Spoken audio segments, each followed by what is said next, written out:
What's up everybody, OJ here. Welcome back to another video. Today we've got some awesome information for you guys because there is a ton of stuff to go over with Xenoblade Chronicles Definitive Edition Future Connected. So let's go ahead and jump right into it. So the official Nintendo Japanese account has put out new info on this game, and it is looking better and better every time that I see it. Now, if you didn't see my last video on Xenoblade Chronicles Definitive Edition, I talked about how there is an upgraded battle system with Future Connected, but now we have more details on what's going on in this story epilogue. So here is the full roundup of information. This takes place 1 year after the last battle.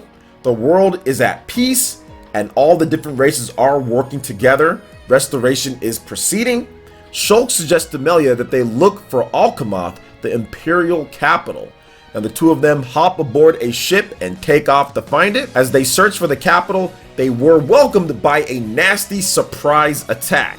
The place where Junks fell called the Bionis Shoulder, and that is the footage that you guys saw from the original debut trailer that never made it into the base game. So that whole area is brand new, and that's where Future Connected is taking place. Now, the Bionis Shoulder has never been seen in the main story, so that's something new. And in the area of the Bionis' left shoulder, a strange mineral is making land masses start to flow. The members of the Nopon race, Kino and Nene, will be joining you. They're still young, but their fighting capabilities will put even adults to shame. So these Nopons know how to get it done here. Now, Kino is striving to become a hero for the sake of his father, wary of strangers, while Nene, Kino's adoptive mother, may look cute, but she's one mighty fighter. Man, the adoptive mother. So you have a mom Nopon kicking butt in Xenoblade Chronicles Definitive Edition Future Connected. That's just awesome in its own right. Now, just like in the main game where you have super bosses and you have big bosses and all of that, there are many different enemies that will be waiting for Shulk and his friends. Now, Shulk has lost his ability to see the future. They'll have to be more careful about that even during battles. So there's an issue there where he's lost his ability just a bit. Now, there is a brand new enemy as well, and that is called the Fog Beasts. The new monsters shrouded in a dark mist are called Fog Beasts as well. They're not just powerful opponents, their emitted waves will pull other enemies towards them, and they'll cause them to attack Shulk and the party. So if you're out there in the field on the Bionis' shoulder and all that, and you start a fight with them, if another enemy is just kind of like walking around or whatever, they'll get drawn into the battle, when usually those enemies will just keep on going about their way. They'll get actually drawn in here, so it makes things a bit tougher. Combine that without being able to see the future, that could create some problems if you're not ready for these enemies. Scattered throughout the Bionis' shoulder are a team of registered surveyors, the Nopon Rangers, or Nopongers. By befriending them and fulfilling their requests, they'll assist you with their own signature skills, aid Shulk and company, or use a powerful attack. So that's actually pretty cool here. I like seeing these Nopongers come to the fray, and I like what they're doing here. They're making this obviously a bit tougher when it comes down to it, almost kind of like Torna. Torna definitely had some issues where it could be tougher with some of the other things, but overall definitely wasn't too much harder, but they're trying to mix things up quite a bit. We still need to see exactly what they're changing with the battle system and what they're doing, but there's enough changes in here with some of the general mechanics that definitely gets me excited about what's going on. I really do love that. And can I take just a second to talk about Shulk's outfit in Xenoblade Chronicles Definitive Edition Future Connected? This outfit is absolutely amazing. It's actually one of my favorite, if not my favorite outfit for anybody to wear in the Xenoblade franchise. I've always, I would say, somewhat disliked the outfits for a lot of the characters in the Xenoblade games. I think that Xenoblade Chronicles X had the coolest designed outfits, in my opinion. They all looked really cool. Like, for example, Elma's outfit in Xenoblade Chronicles X, and just like the armor and how everything looked was just really good in that one compared to Xenoblade Chronicles 2 and also Xenoblade Chronicles the original as well.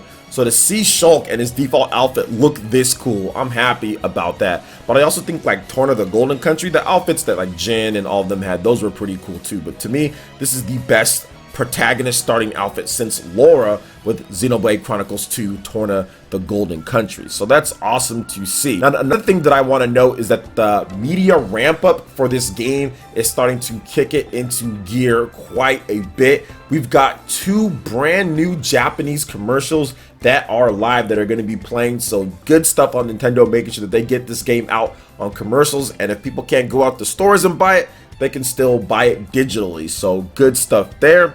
Then there's also a huge 6-minute plus Xenoblade Chronicles Definitive Edition overview trailer in Japanese. Now, I don't know when this is going to be translated just because of the current CV pandemic. I'm not sure when Nintendo's going to be able to get it here, get it translated, get everything going, getting the voice and all of that. But there is that huge definitive edition overview and it's looking really good. I'm liking a lot of the stuff that they put in here, and obviously I can't understand all of the Japanese in the game, but it really gives you an idea of the scope and scale of this game. And I think that if you look at it from the original standpoint, there's quite a number of things that have changed from a graphical perspective. The game is just looking so much easier on the eyes. Anybody who has played the original Xenoblade Chronicles, you know what I'm talking about. Things just look so much better, especially starting off with that first battle with the 2 huge Bionuses going against each other. That scene just looks so much more epic.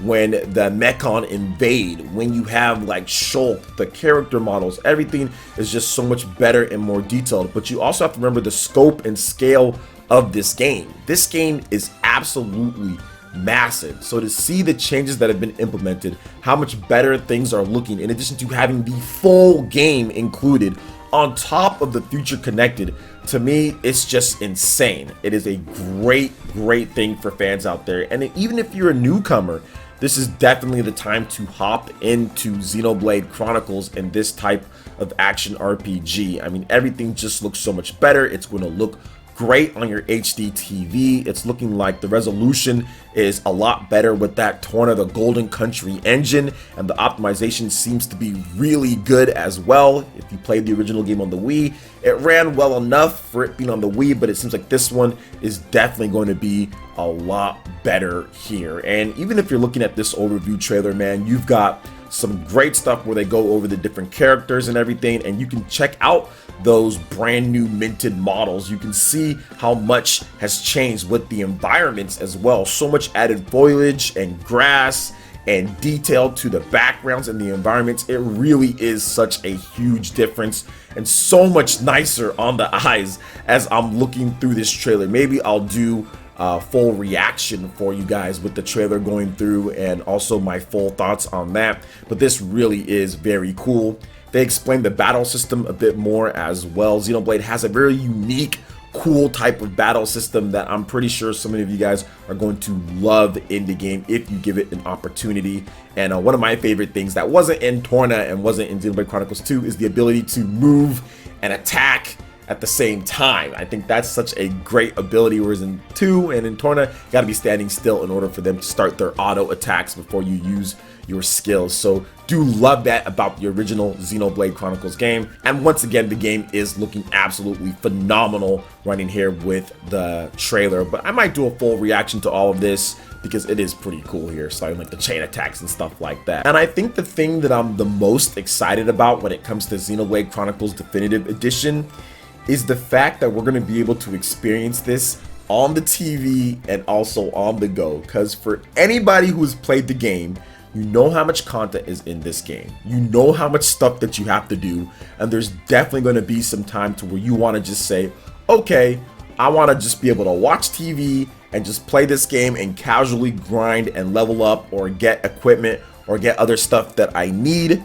Like, I just need to be able to just do something else while I'm doing this, whether it's heart to hearts or other things. And they've got that on lock this time because let's just be real here, guys. The new Nintendo 3DS version just didn't cut it for some things. So very glad that I have the option now for portable play and also docked play and seamless, because there was no cross saves or anything like that with the Wii and new Nintendo 3DS version or the Wii U.